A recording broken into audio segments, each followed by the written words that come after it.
Hello curies, आज हम बात करने वाले हैं my girlfriend is an alien के एपिसोड 14 की।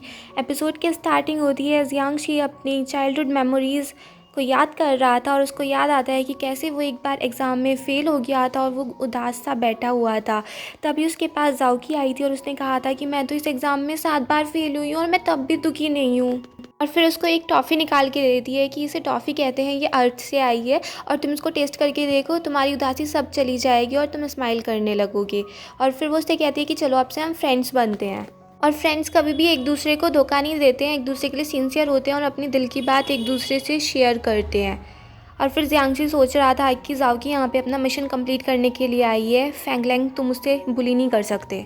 फिर दिखाते हैं एक बॉक्सिंग क्लब, वहाँ पे फैंगलैंग बॉक्सिंग कर रहा था और तभी जियांशी आ जाता है कि चलो आज मैं तुम्हारे साथ फ़ाइट करता हूँ। और फिर दो हीरोज़ आपस में लड़ने लगते हैं, काफ़ी सारे एक्शन सीन दिखाते हैं। और फिर जियांशी फैंगलैंग से कहता है कि जाओकी एक बहुत अच्छी लड़की है, तुम उस पर गुस्सा क्यों कर रहे हो।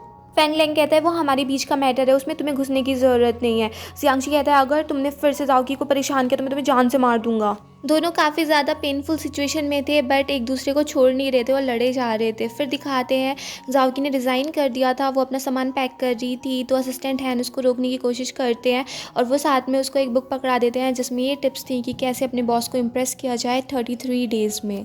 असिस्टेंट हैन कहता है कि मैं तुम्हें बहुत मिस करूँगा तो जाओकी कहती है हमारा रेस्टोरेंट पास में ही है, हर रोज़ कॉफ़ी पीने आ जाया करना।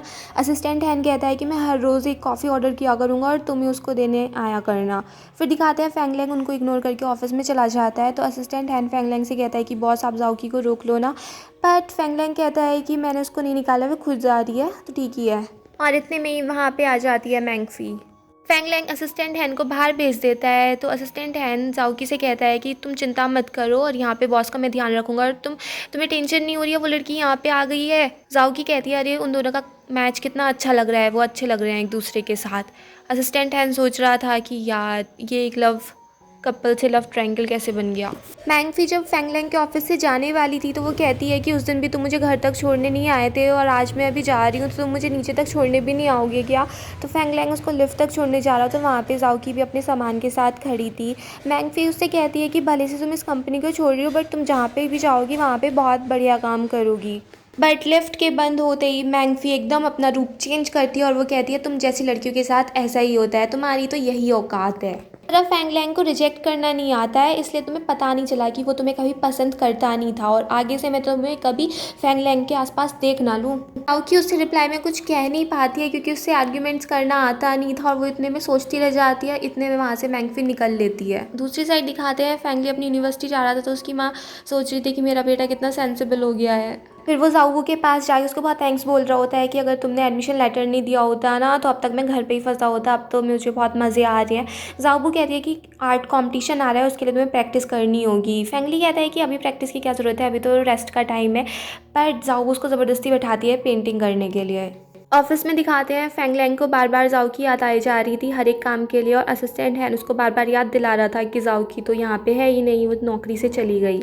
दूसरी साइड दिखाते हैं रेस्टोरेंट में जाओकी की भी हालत कुछ ठीक नहीं थी, जो कस्टमर जो ऑर्डर कर रहा था जाओकी कुछ और ही ला के दे रही थी। तो मिस चाय कहती हैं कि तुम 1-2 दिन का रेस्ट ले लो, आज तुम बहुत ज़्यादा डिस्ट्रैक्टेड लग रही हो और इतने कस्टमर्स भी नहीं है तो मैं ही हैंडल कर लूँगी। तभी जियांशी एक कैंडी आर्ट शो के लिए जाओकी को बुलाने आ जाता है। जाओकी तो मना कर रही थी बट मिस चाय उसको इंसिस्ट करती है कि यहाँ पे कुछ काम भी नहीं है और तुम इसको बाहर ही ले जाओ। तो जाओकी ऐसे ही जाने वाली थी तो मिस चाय कहती है थोड़ा ड्रेसअप भी हो जाओ। जाओकी इतने ड्रेस चेंज करने जाती है। मिस चाय से जियांशी पूछता है कि क्या जाओकी अभी भी दुखी है। मिस चाय कहती है जब से उसने नौकरी छोड़ी है उसकी ऐसी ही कंडीशन है। बट फिर वो जियांशी से कह देती है कि मुझे मिस्टर फैंग और जाओकी की जोड़ी अच्छी लगती है और मैं चाहती हूँ कि वो दोनों पैचअप कर ले, तो बस तुम उसको घुमा के ही लाना और इससे ज़्यादा कुछ मत सोचना। फिर दिखाते हैं जियांशी जाओकी को कैंडी आर्ट शो में ले जाते हैं और वहाँ पे पहुँच के जाओकी बहुत ही ज़्यादा खुश हो जाती है। वो जियांशी के साथ काफ़ी सारे फ़ोटो क्लिक करती है और वो बहुत ही अच्छे से अपना टाइम एंजॉय कर रही थी। दूसरी साइड दिखाते हैं असिस्टेंट हैन फैंगलैंग को याद दिलाता है कि आपका मैंगफी के साथ फ़ोटोशूट है। फैंगलैंग कहता है फ़ोटोशूट, तो असिस्टेंट हैन याद दिलाता है कि मिस मैंगफी यही बताने तो आई थी सुबह। फैंगलैंग कहता है कैंसिल कर दूँ, मेरी मीटिंग है। और तभी डॉक्टर जैंग उसको एक फ़ोटो भेजता है जियांशी और जाओकी का, जिससे फैंगलैंग गुस्सा हो जाता है और वो कहता है ठीक है फ़ोटोशूट पे चलते हैं। फ़ोटोशूट की लोकेशन कैंडी आर्ट शो कर दो। असिस्टेंट हैं, अरेंजमेंट करते हैं और फिर वहाँ पे दिखाते हैं और ज़्यादा फ़ोटोशूट चल रहे होते हैं ज़ाओकी और जियांगशी के। अचानक से ज़ाओकी थोड़ी सी कुछ कैंडीज़ में फिसलने वाली थी, तभी उसको जियांगशी रोक लेता है और उसको देखता ही रह जाता है।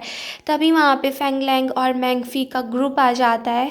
फेंग लैंग ऐसे घूर के देखता है कि जियांगशी ने ज़ाओकी के ऊपर अपना हाथ रख रखा है। फिर जियांगशी अपना हाथ हटा लेता है। वो लोग उस जगह को खाली कर रहे थे जिसकी वजह से वहाँ पे फ़ोटोशूट हो सके। ज़ाओकी और जियांगशी भी वहाँ से जा ही रहे थे, इतने में फोटोग्राफर कहता है कि आप लोग काफ़ी फ़ोटोजेनिक हैं, तो आप भी क्यों ना इसी ग्रुप के साथ फ़ोटो खिंचा लें, बहुत अच्छा लगेगा। तो फेंग लैंग भी कहता है कि हाँ, ये आइडिया अच्छा है, हम दोनों की कंपनी पहले से ही पार्टनर है, तो मिस जियांगशी को कुछ प्रॉब्लम नहीं होगी। जियांगशी तो हाँ कर देता है, पर ज़ाओकी मना कर देती है। बट फिर फेंग लैंग उसको थोड़ा सा भड़काता है, तो ज़ाओकी मान जाती है। फिर मैंगफी और ज़ाओकी एक साथ अपना फ़ोटोशूट करते हैं। उसमें मैंगफी तो काफ़ी नेचुरल लग रही थी, पर ज़ाओकी से ठीक से हो नहीं पा रहा था। तो कैमरा मैन उसको बार बार कह रहा था कि प्लीज़ थोड़ा नेचुरल रहो, तो उसको याद दिला रहे थे कोई हैप्पी मोमेंट सोचो। और फिर मैंगफी कहती है कि मेरे जैसे सेलिब्रिटी के सामने नॉर्मल सी गर्ल से कुछ हो नहीं पा रहा होगा, तो चलो मैं तुम्हें कुछ स्टाइलिंग टिप्स दे देती हूँ जिससे तुम फ़ोटोज़ अपने अच्छे से क्लिक करा पाओ। फिर भी ज़ाओकी से कुछ ढंग से हो नहीं पाता, तो फिर से मैंगफी उसकी इंसल्ट करने लगती है।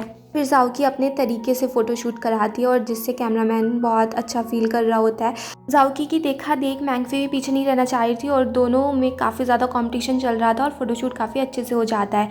फिर बारी आती है जियांगशी और फेंग लैंग की, और उन दोनों में भी यही था, एक दोनों में से कोई भी पीछे नहीं रहना चाहता था। और वहाँ पे गॉसिप चल रही थी कि दोनों में से हैंडसम कौन है, ज़्यादा हैंडसम कौन है। फिर फेंग लैंग अपना कोट उतार के अपना फ़ोटोशूट कराता है, तो जियांगशी भी अपना कोट उतार देता है।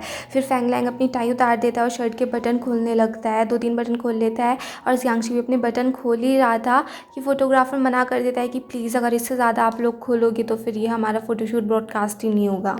फिर दोनों कपल का एक साथ फ़ोटोशूट था जिसमें फेंग लैंग को अच्छा नहीं लग रहा था कि ज़ाओकी जियांगशी के साथ फ़ोटो खिंचा रही है, और ज़ाओकी को ये अच्छा नहीं लग रहा था कि मैंगफी उससे कितना ज़्यादा चिपक रही है। फिर वो भी जियांगशी के साथ थोड़े से हाथ वाथ रख के फ़ोटो खिंचाने लगती है। इतने में कैमरामैन कहता है कि प्लीज़ अपना एक थोड़ा पैर वैर उठा के करो, थोड़ा और भी अच्छा लगेगा।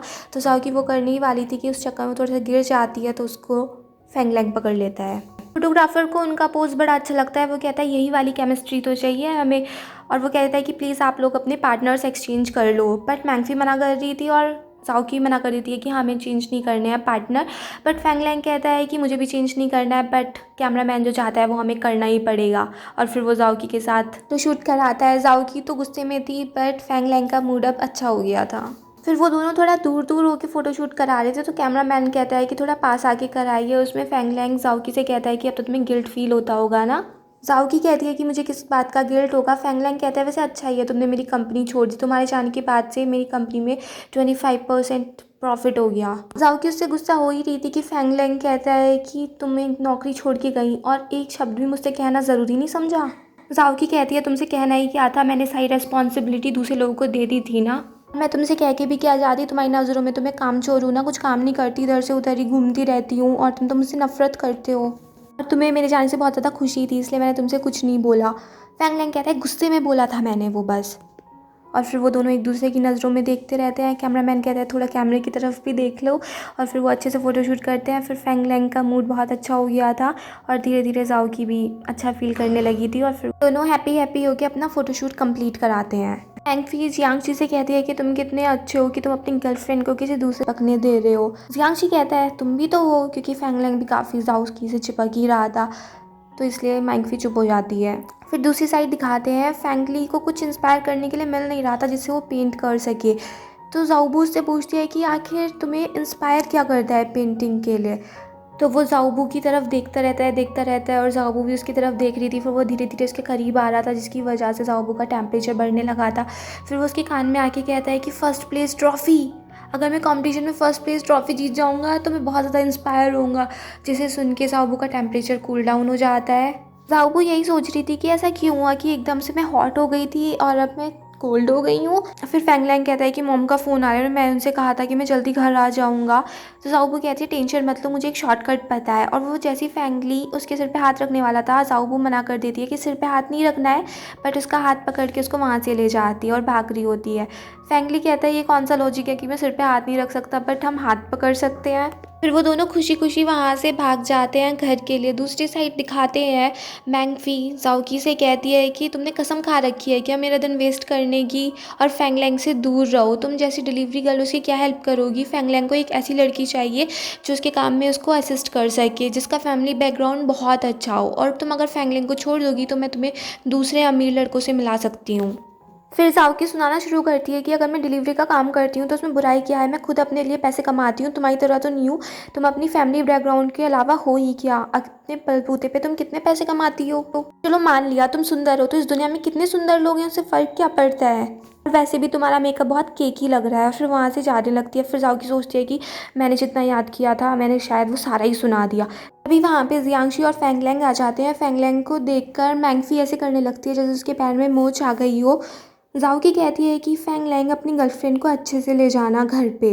फिर जाओकी तो जियांगशी के साथ चली जाती है और फैंगलैंग मैंगफी से कहता है कि तुमने थोड़ी ज़्यादा ओवर एक्टिंग कर दी। फिर वो कार से जा ही रहा था तो उसको बार बार वही बातें याद आ रही थी जाओकी की। तो उसको याद आता है कि कैसे उसने कुछ सामान गिरा दिया था उस पार्टी में। तो वहीं पे जाता है और वो ढूंढ रहा होता है।